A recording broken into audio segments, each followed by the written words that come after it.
ഞാൻ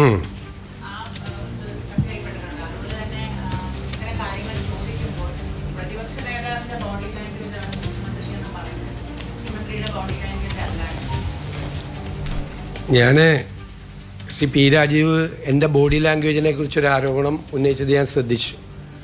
അദ്ദേഹം ഒരു ബുദ്ധിജീവിയാണ്, വലിയ പ്രഭാഷകനാണ്, ചിന്തകനാണ്, എഴുത്തുകാരനാണ്. ഞാൻ അതൊന്നുമല്ല. ഞാനൊരു സാധാരണ നാട്ടുമ്പുറത്തുകാരനാണ്. തമാശ കേൾക്കുമ്പോൾ ചിരിക്കുകയും സങ്കടം വരുമ്പോൾ കരയുകയും ദേഷ്യപ്പെടുമ്പോൾ പൊട്ടിത്തെറിക്കുകയൊക്കെ ചെയ്യുന്നൊരു സാധാരണക്കാരനാണ്. എൻ്റെ ബോഡി ലാംഗ്വേജ് ചിലപ്പോൾ അദ്ദേഹത്തിന് ഇഷ്ടപ്പെട്ട് കാണില്ല, കാരണം അദ്ദേഹത്തിൻ്റെ ശൈലിയല്ല എൻ്റെ ശൈലി. പിന്നെ അദ്ദേഹം പറഞ്ഞ കാര്യം, അതായത് ഗവൺമെൻറ് ലീഡർമാരുടെ എണ്ണം കൂട്ടിയെന്നാണ്.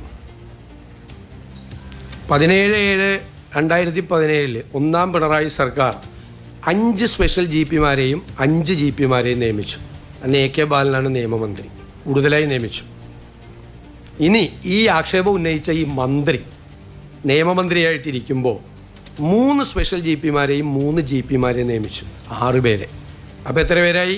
5 5 10 6 16 പേരെ പിണറായി വിജയൻ്റെ കാലത്ത് നിയമിച്ചിട്ടുണ്ട്.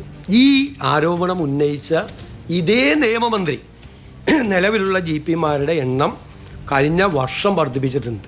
എന്നിട്ട് ഒരു കൊല്ലം കഴിയുന്നതിന് മുമ്പ് പുതിയ ഗവൺമെൻറ് ജി പിമാരുടെ എണ്ണം വർദ്ധിപ്പിച്ചതിനെക്കുറിച്ച് പരിഹസിക്കുന്നവരെക്കുറിച്ച് ഞാൻ എന്തു പറയും?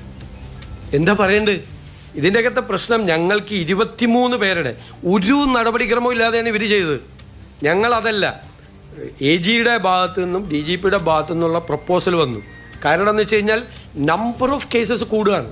കേരളത്തിലെ ഹൈക്കോടതിയിലെ പെറ്റീഷൻസ് 37,000 പെറ്റീഷൻസാണ് അവിടെ എണ്ണം വർദ്ധിച്ച് മറ്റ് ഹൈക്കോടതികളിലേക്കാൾ എണ്ണം കൂടുകയാണ്. കോടതി മുറികളുടെ എണ്ണവും കൂടിയിട്ടുണ്ട്. അപ്പോൾ അത് മാനേജ് ചെയ്യാൻ പറ്റാതായപ്പോഴാണ് 23 പേരുടെ എണ്ണം കൂട്ടണം എന്ന് പറഞ്ഞ പ്രപ്പോസൽ വന്നു. നമ്മളത് 23 സാമ്പത്തിക ബുദ്ധിമുട്ടും കാര്യങ്ങൾ കാരണം അത് 12 പേരാക്കി ചുരുക്കിയിട്ടാണ് നമ്മൾ അത് കൊടുത്തത്. ഇതെല്ലാം ചെയ്തു വെച്ചിട്ട് നേരത്തെ ചെയ്ത ആളുകൾ ഇപ്പോൾ വന്ന് നമ്മൾ ചെയ്യുമ്പോൾ നമ്മൾ വിമർശിക്കുന്നത്, ഇവരുടെയൊക്കെ വിമർശനത്തിൻ്റെ അടിത്തറ എന്താണ്?